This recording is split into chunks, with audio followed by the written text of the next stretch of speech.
दोस्तों, फिलहाल एक ऐसी खबर ने अमेरिका और पाकिस्तान दोनों की नींद उड़ा दी है, जिसकी वजह है एक ऐसा शख्स जो भारत पहुंच चुका है और जिसके आने से दोनों देशों में हलचल मच गई है।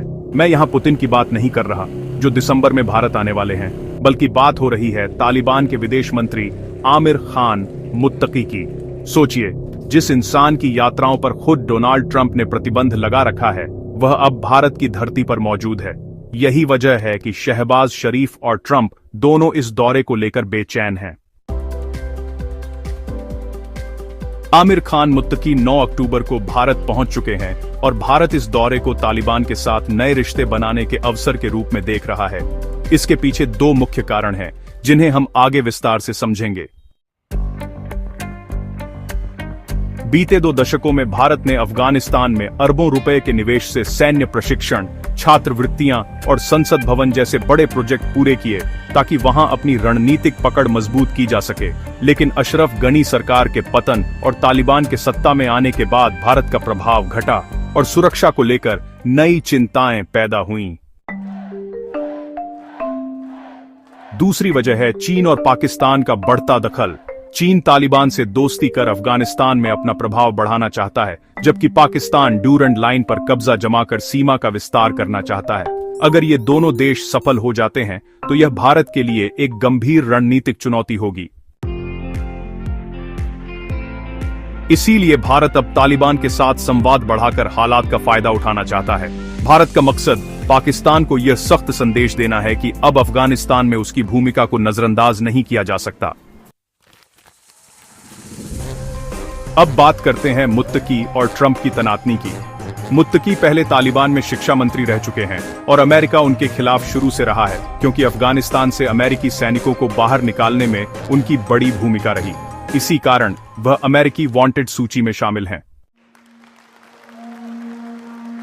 अब जब वे भारत आ चुके हैं, तो ट्रंप ने चेतावनी दी है कि अगर मुत्तकी अफगानिस्तान से बाहर गए तो अमेरिकी सीक्रेट सर्विस उन्हें गिरफ्तार कर सकती है।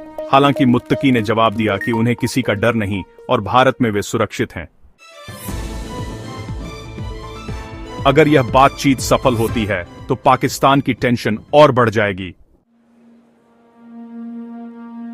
अब समझते हैं कि तालिबान के विदेश मंत्री की यह यात्रा भारत के लिए क्यों अहम है।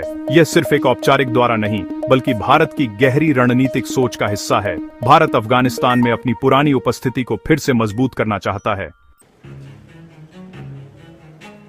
इस यात्रा से भारत सैन्य, कूटनीतिक और आर्थिक स्तर पर अपना प्रभाव बढ़ा सकता है। भारत पाकिस्तान और तालिबान के सीमा विवाद को अपने पक्ष में इस्तेमाल कर सकता है, ताकि पाकिस्तान पर सीमाएं दबाव बना रहे और दक्षिण एशिया में भारत की सामरिक बढ़त कायम रहे। अब बात करें औद्योगिक और व्यापारिक असर की। भारत अफगानिस्तान के साथ व्यापार बढ़ाने की दिशा में आगे बढ़ सकता है, विशेषकर कपड़ा, दवा, स्वास्थ्य और सूखे मेवे जैसे क्षेत्रों में। भारत पहले भी अफगानिस्तान के शिक्षा और इंफ्रास्ट्रक्चर क्षेत्र में निवेश करता रहा है और यह यात्रा उन परियोजनाओं को पुनर्जीवित कर सकती है।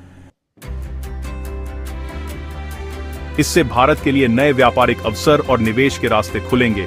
कूटनीतिक दृष्टि से देखें तो जब अमेरिका और यूरोपीय देश तालिबान से दूरी बनाए हुए हैं, भारत संवाद का रास्ता चुन रहा है। यह नीति भारत की बातचीत से समाधान वाली छवि को मजबूत करती है और अंतर्राष्ट्रीय स्तर पर उसकी साख बढ़ाती है।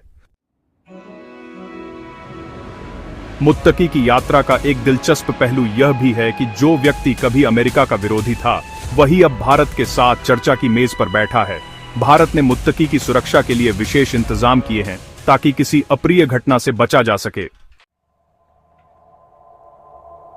इसलिए यह दौरा सिर्फ एक राजनीतिक भेंट नहीं, बल्कि भारत की दूरदर्शी रणनीति, आर्थिक विस्तार और क्षेत्रीय प्रभाव का प्रतीक है। अगर यह यात्रा सफल होती है, तो पाकिस्तान की परेशानी तय है और भारत की वैश्विक स्थिति और मजबूत होगी। जानकारी के लिए बता दें कि भारत ने पिछले 20 वर्षों में अफगानिस्तान में करीब $3 अरब यानी लगभग 25,000 करोड़ रुपए का निवेश किया है, जिसमें सैन्य प्रशिक्षण, संसद भवन और छात्रवृत्तियां शामिल हैं। भारत चाहता है कि यह निवेश सुरक्षित रहे और यही वजह है कि मुत्तकी की यह यात्रा अहम मानी जा रही है। भारत अफगानिस्तान के बीच सालाना व्यापार अब $890 मिलियन तक पहुंच चुका है। हालांकि अमेरिका और यूरोप तालिबान को मान्यता नहीं देते, इसलिए भारत को आलोचनाओं का सामना भी करना पड़ सकता है। साथ ही सुरक्षा चुनौतियां भी हैं, क्योंकि सीमा क्षेत्रों में तालिबानी और टीटीपी की गतिविधियां बढ़ रही हैं। व्यापार और ट्रांजिट मार्गों जैसे अटारी और चाबहार पर भी रुकावटें हैं। इसीलिए भारत ने कूटनीतिक और सुरक्षा दोनों स्तरों पर सख्त इंतजाम किए हैं। यह द्वारा साफ दर्शाता है कि भारत क्षेत्रीय स्थिरता और सुरक्षा के लिए सक्रिय भूमिका निभा रहा है।